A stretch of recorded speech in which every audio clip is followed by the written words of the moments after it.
এপ্ৰিলৰ আগত যদি পঞ্জীয়ন কৰিছিলে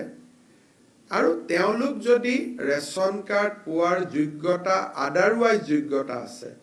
তেনেকুৱা 6 লাখ পৰিয়ালক আমি নতুনকৈ ৰেচন কাৰ্ড দিবৰ বাবে আজি কেবিনেটে এটা সিদ্ধান্ত গ্ৰহণ কৰিছে আৰু মই ভাবো যে যিসকলে 23 চনৰ এপ্ৰিলৰ আগতে ই-শ্ৰম পৰ্টেলত নিজক পঞ্জীয়ন কৰিছিলে তেওঁলোকে ৰেচন কাৰ্ডৰ বাবে আবেদন কৰিব পাৰে কিন্তু নতুনকৈ ই-শ্ৰম পৰ্টেলত পঞ্জীয়ন কৰি ৰেচন কাৰ্ডৰ বাবে আবেদন কৰিব নোৱাৰিব এইখিনি আমাৰ কেবিনেটত লোৱা সিদ্ধান্ত এতিয়া আমি জিলা আয়ুক্তসকলৰ সভাত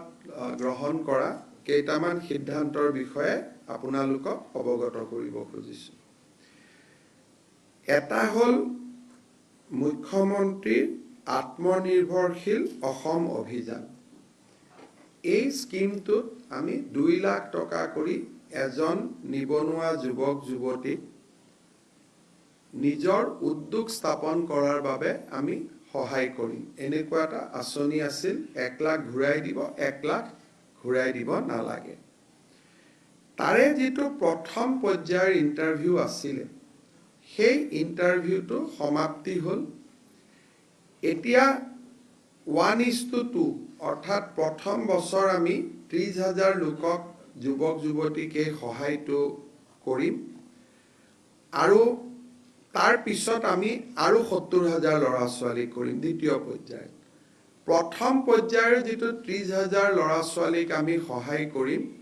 তেওঁলোকৰ জিলা পৰ্যায়ৰ ইন্টাৰভিউ 16 আগষ্টৰ পৰা আমি আৰম্ভ কৰিম আৰু 5 ছেপ্টেম্বৰত আমি এই ইন্টাৰভিউটো সমাপন কৰিম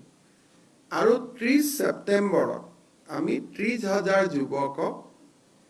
2 লাখ টকাৰ যেটো আঁচনি সেই আঁচনিৰ অংশসমূহ আমি বিতৰণ কৰিম আৰু জিলা উপায়ুক্তসকলৰ লগত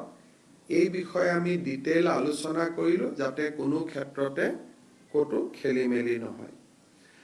দ্বিতীয়তে আপোনালোকে জানে যে অসমৰ স্বচ্ছ নিযুক্তি এটা ভাৰতবৰ্ষ পৰ্যায়তো চৰ্চিত হৈছে অহা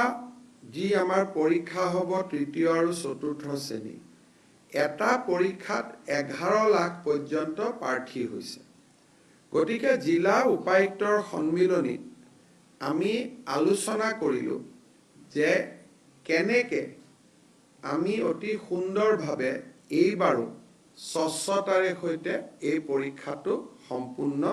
কৰিব পাৰো তৃতীয়তে আৰু এটা বিষয় আলোচনালৈকে আহিছিল যে মুখ্যমন্ত্ৰী নিযুত মইনা আঁচনি এই নিযুত মইনা আঁচনিখন অহা 7 বা 8 আগষ্টৰ পৰা